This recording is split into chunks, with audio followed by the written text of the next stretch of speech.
Ooh, a spicy question.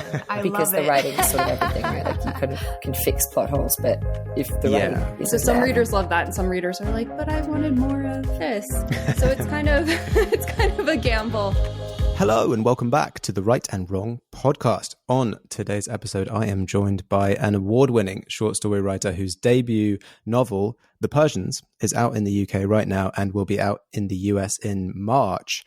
It's Sanam Mahloudji. Hello, welcome. Hi, thank you so much for having me. Thanks for coming on. Great to chat with you. Let's dive right in with the novel. Tell us a little bit about your debut novel, The Persians. Okay, fantastic. So yes, my novel, The Persians, it's about an Iranian family. It's about a family that are split by revolution. Half of the members are in the United States at this point, and the book starts in the year 2005, at the very end of 2005. Half of them are in the United States, and the other half are in Iran. And it's about a family that was once great. They come from a family who there's an ancestor named the Great Warrior, and he was someone that had a really significant place in Iranian history. But at this point in time, they are really diminished. And in many ways, the book is about a family who is grappling with a great kind of loss and decline. And I think that in a way that there is something inherently sad, of course, about writing about a book about loss and decline, and something even kind of pathetic about it, but also something funny. And although the aspect of a family that was once great isn't entirely universal, I think there's something very human and universal about loss. And it's about the failures that are out of your control, and that how those failures often lead to failures that are in your control. So the story is about 5 women in a family, and there's the matriarch Elizabeth. She's the grandmother, and she's a bit haughty because she, grew up in this really privileged family. But underneath it, she's really quite radical. She had this love affair when she was much younger that crossed class lines, and that continues to affect her in the present. But the novel really opens with Shireen, who is a character that I call Auntie Shireen, and she's one of Elizabeth's 3 children. She's her daughter. She lives in Houston in 2005, and she's a high-flying event planner. She's very flamboyant. She has a lot of opinions about everything. She's constantly testing everyone. She's very challenging, and she's the very first instant of the book. She's arrested for. It's the aftermath of actually her arrest for attempted prostitution when on a family vacation in Aspen. And she's there with her niece, Bita, who's a 20-something-year-old law student who bails her out of jail. And Bita's sort of the voice of reason in between the two of them. But she's really going through her own stuff herself. And one is, I think, living in the shadow of this family, and women like Shireen, who's so outspoken, and as well as her grandmother, Elizabeth. And one of the things she's dealing with is, who does she want to be in life? There's also Bita's mother, Sima. She's someone who died a year earlier from cancer. And I don't want to give too much away, but we hear about her story from the grave. And and then there's Niaz, who's Shireen's daughter, who didn't leave for America with Shireen, but instead was raised by Elizabeth, the grandmother. And so the story starts with Shireen's act of getting arrested, and it's something that plunges this family in having to reckon with themselves. And all the while, because she's very dramatic and flamboyant, she's unrepentant about this arrest, and she has this crazy idea that she's going to repair the family name. And she decides to go to New York, and she becomes roommates with Bita. It's kind of like an odd couple pairing. And that's a lot of where the action of the book in the present day happens. There was a recent Guardian review of it where the critic described Shireen as someone who's making performance art out of a midlife crisis. And I love that description of it, because that really captures some part of her personality. But overall, I think the heart of my novel is about the relationship between these women and their relationships to themselves, to their family. And I'd say that I don't see it although it goes back and forth in time, I don't really see it as a quote unquote historical novel, because it's not a novel that I didn't set out to write sort of a historically accurate novel of Iranian history. And so I think that, if someone's reading this book to learn about Iranian history, I think they'd be disappointed. But I see it as a story of a family, and really about how we as individuals can see ourselves and our families and histories, and how it's never really told in full. I mean, I grew up in a family myself that was very secretive about things and didn't really like talking about the past. And I think that happens a lot when you grow up with a lot of traumas. And so I was telling this story as something very fractured, and I think that's one reason why it has the 5 different points of view, and where there's never a complete picture, but you're getting a sense of maybe how someone might, for example, like myself, might be able to construct a story about a family and a past with incomplete information, where I think a lot of people these days who don't live in the country that their ancestors came from, that's kind of how we construct ourselves. And each of those, because you're doing it through 5 different characters, then presumably also you're doing it through 5 different lenses. So they're all going to tell a slightly different interpretation of the story. Exactly. So all of the puzzle pieces don't quite match up. Exactly. And you don't really know. Right. And some of the characters are more reliable than others.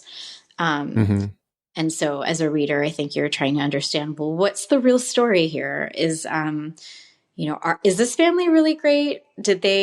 Was this ancestor actually really, was he all that he was, what some of the characters claim that he was, or was he problematic? For example, was Niaz the daughter who was left in Iran as a young girl? Was she abandoned? Everyone has their own kind of interpretation of it. And so I think that made it a lot of fun to write, very challenging, but definitely added to the sort of, I guess, the layers of it. And I think that having all these layers kind of made it feel like you're really getting, I was hoping to kind of really put across the way I think a family is in all these little layers and pieces and stories and conflicts. Yeah. It sounds like a lot of this, and I'll just state for the record that this is fiction. This is all fiction. Oh, definitely. But it does, it sounds like a lot of this, it does come out from your own experiences. I wanted to add also that one of the sparks for writing the book was to think about a family like this and think about what was the worst possible thing that could happen to a family such as this, a family that were somebody's in Iran, but nobody's in America. And in Shirin's case, she thinks there's still something special, and I think even from the beginning, I had a hunch that perhaps that worst thing maybe isn't the worst thing, and it might actually be the best thing for this family. But yes, to say that I don't have a family who had a member who was arrested for attempted prostitution or anything like that. And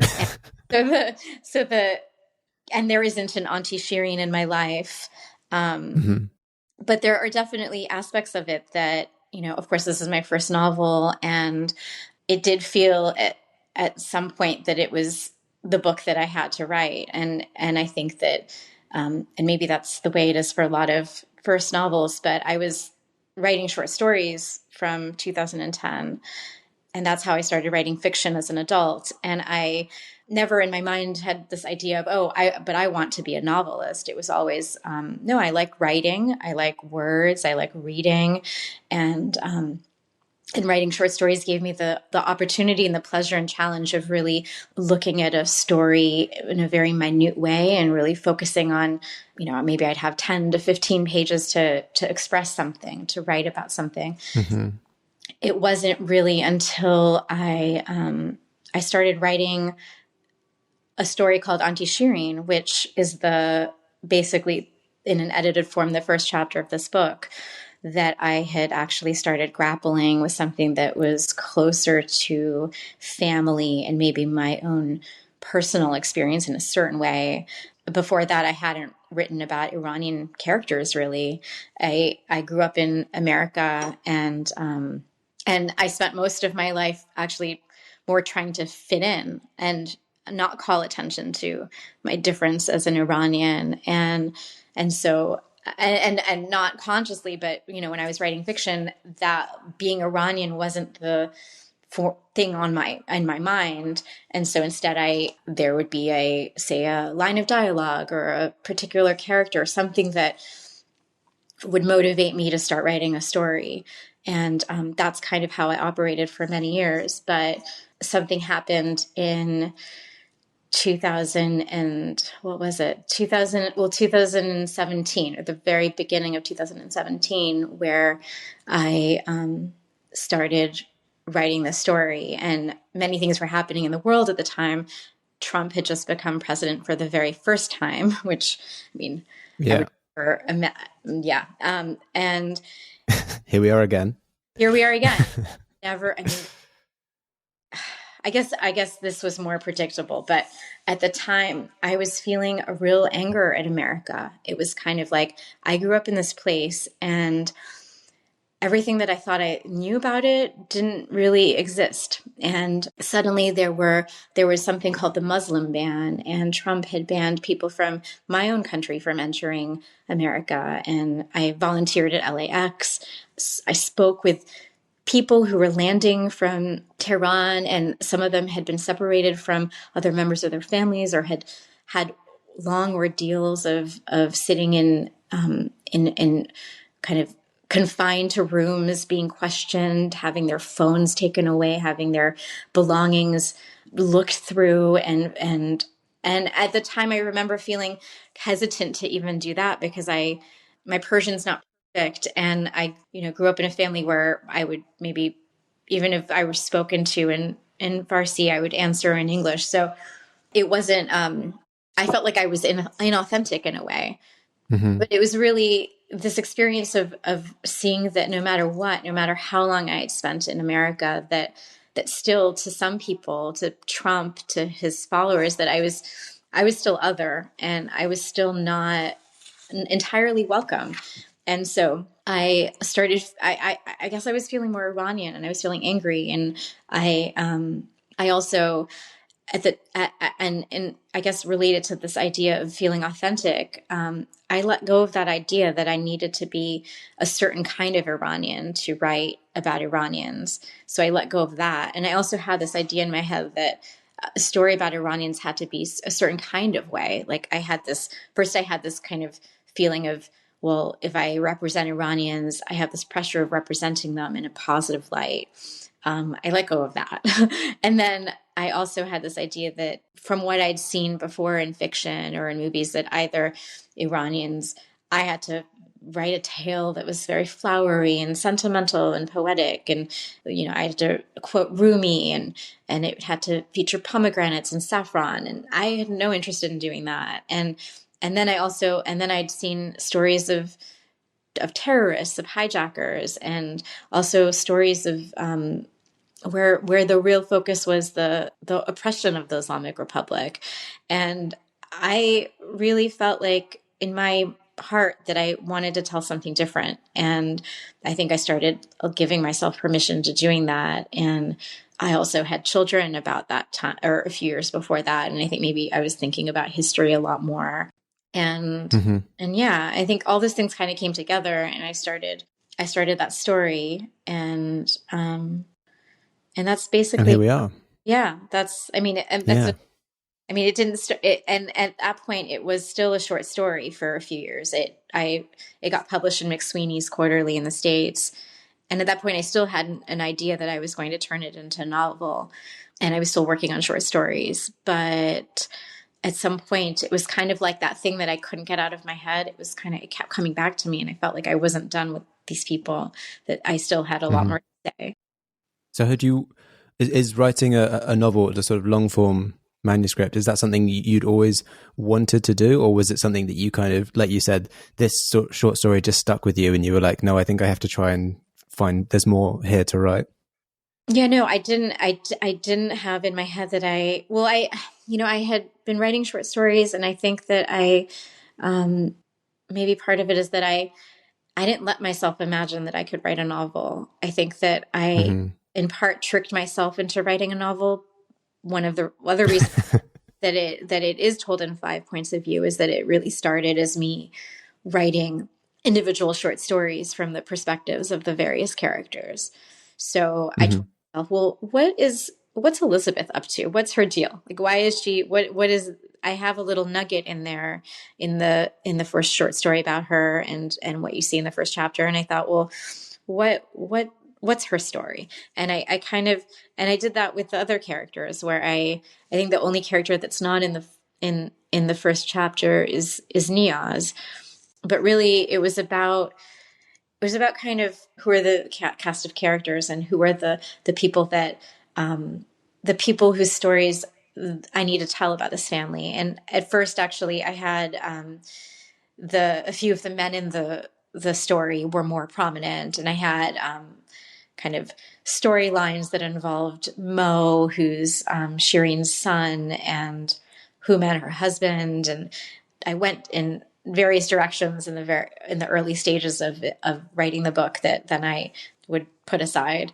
But yeah, the way that I wrote the book was really at first writing individual stories, and because I'd never done this before, I kind of structured it at first where I would go from it would be 1, 2, 3, 4, 5, the 5 characters, and then I'd repeat them again, and then repeat them again, and on and on. And I thought I would do that until I got to an end, and then I found out, I think maybe halfway through, that I couldn't really stick to that structure entirely. That it wasn't wanting the book wasn't wanting to be written that way, and that's where Yeah. I think things started moving around. And I had, in order to write the book, I had someone had told me about the program Scrivener. So I Hmm. had downloaded that, and that made it a lot easier to kind of have these different chapters and to move them around and play with them. But slowly I started to see kind of an arc, and slowly it started to feel like this was really not individual short stories that I'm telling I'm writing a novel. That's really cool, and it makes sense. Because I was going to say, for a first novel, you took on a lot by having not only multiple point of view characters but multiple timelines. But then when Yes. you put it in the context of how you kind of built it, what it came from, it makes all the sense in the world. That of course you would have different points of view and timelines because originally it was sort of a sort of different stories around the same kind of narrative. Yes, exactly. Um, Yeah. yeah, Okay. times when I was writing it where I thought, what am I doing? Like, why am I novel so, I mean, I could have just had one point of view, one timeline, like written, a story about something that happens in the course of a week, maybe. um, Hmm. but I think that wasn't the book that I needed to write. So I think it was what I had to write. Yeah. Am I right in guessing that you're probably writing something new? You're working on something new at this point? I am. I mean, not at the very moment, but I mean, I have to say the publication, like the last few months, I mean, it's been very exciting, but also I Yeah. found it anxiety inducing. Um, Hmm. and so just kind of, I think just coping with the things that just the stresses of it, I think have been, I think more than enough for me. Um, Yeah, you're not alone. I yeah, think a lot of authors feel the same way, especially with the debut novel, because it's all new and you yeah, don't know what to expect and things like that. Well, my question was actually going to be, yeah, uh, with your new novel, yeah. are you writing it in the same way as in like, is it starting out with a short story here, a short story there that will kind of connect? Um, I don't think so. I think that, I mean, so what I think that my new novel is that there's a story, and I think I'm learning this about myself as I go along, of course, is that like I was saying about the Persians, how it seemed like it was sort of I had no choice, and it was something that I had to write. It was like a thing that I had to get out of me. Um, and that was sort of why it had to be a novel, that it wasn't just a short story. Um, I think that is there's a story that I think that I need to tell, and it also has some basis in my life, and it's something that feels very, I guess it feels very formative to who I am and who I am as a writer. Is that in 2010, my father died from acute alcohol intoxication, and it was he died the day after. It was the day before my second ever writing class, and as an adult, and I went to that class. I remember it. I think I even tripped walking down the stairs and scraped my knee because I was I was obviously in a great state of shock and grief, but but for me, writing fiction, and I say as an adult because when I was a kid, I wrote fiction, but it wasn't something that I never thought that it was something that I could do for real, like it was not something that I thought, oh, I could grow up and be a writer. Like that wasn't ever something that, I not only had I not never seen anybody with a name like mine writing fiction, but I also grew up in an immigrant family where I think the idea of security and stability and, my job felt like, my role was do something that earns you proper money, that stabilizes you, and that, and being in the art would not be, but so this is to say that, for my second book, I think that I wrote a story years ago. I think it was one of the first stories that I wrote. It's never been published, but it's about a woman who has recently, her dad has died. And I think in the story, he's overdosed on pills. And at the end of the story, and this sounds really sad and serious, and it is in a way, but it's also, I think, a funny story. And she kind of she starts hanging out with this group of, I guess I would say they're a group of homeless people who encourage her to rob a medical marijuana dispensary. And at the very end, she stabs herself in the hand in front of the clerk at the dispensary. And yet I think it is funny still. And I think that I can't seem to shake the story, even though I wrote it so long ago, and I keep going back to it.